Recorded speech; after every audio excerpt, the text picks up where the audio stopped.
गांव में एक छोटी सी बच्ची रहती थी जिसका नाम नैना था।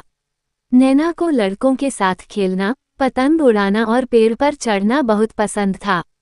उसकी माँ उसे हमेशा कहती, नैना, लड़कियां ऐसे नहीं करती। तुम्हें गुड़िया से खेलना चाहिए और घर के काम सीखने चाहिए। नैना को ये बात समझ में नहीं आती थी।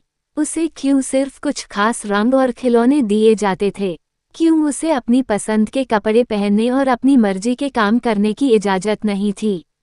गांव के बाहर एक पुराना बरगद का पेड़ था, जहां नैना अक्सर अकेले में जाकर बैठती थी। एक दिन वहां उसे एक लड़का मिला। उसका नाम आर्यन था। आर्यन भी नैना की तरह ही था। उसे लड़कियों वाले खेल पसंद थे, जैसे रंगोली बनाना और कहानियां सुनना। उसके पिताजी उसे हमेशा टोकते, आर्यन, ये लड़कियों का काम है। तुम्हें कुश्ती लड़नी चाहिए और मजबूत बनना चाहिए। नैना और आर्यन जल्द ही अच्छे दोस्त बन गए। वे घंटों बरगद के पेड़ के नीचे बैठकर अपनी अपनी परेशानियां साझा करते। उन्हें ये देखकर हैरानी होती थी कि समाज ने लड़के और लड़कियों के लिए अलग अलग नियम बना रखे हैं, जबकि उनकी पसंद और नापसंद तो एक जैसी थीं। एक दिन गांव में एक बड़ा मेला लगा।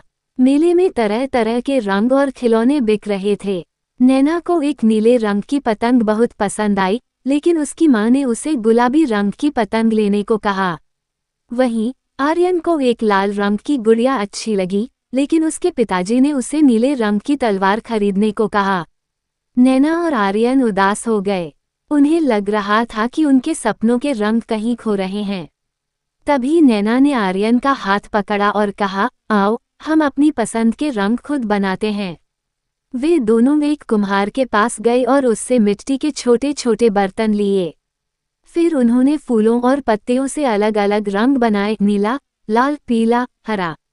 उन्होंने उन रंगों से अपनी पतंग और गुड़िया को रंगा। जब वे मेले में अपनी रंगीन पतंग और गुड़िया के साथ घूमे, तो गांव के कुछ लोग उन्हें अजीब नजरों से देखने लगे।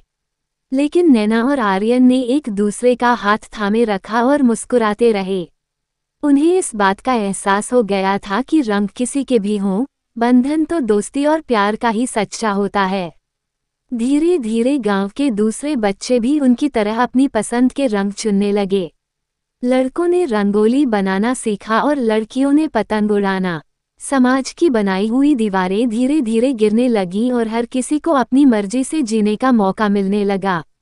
नैना और आर्यन बड़े होकर भी अच्छे दोस्त बने रहे।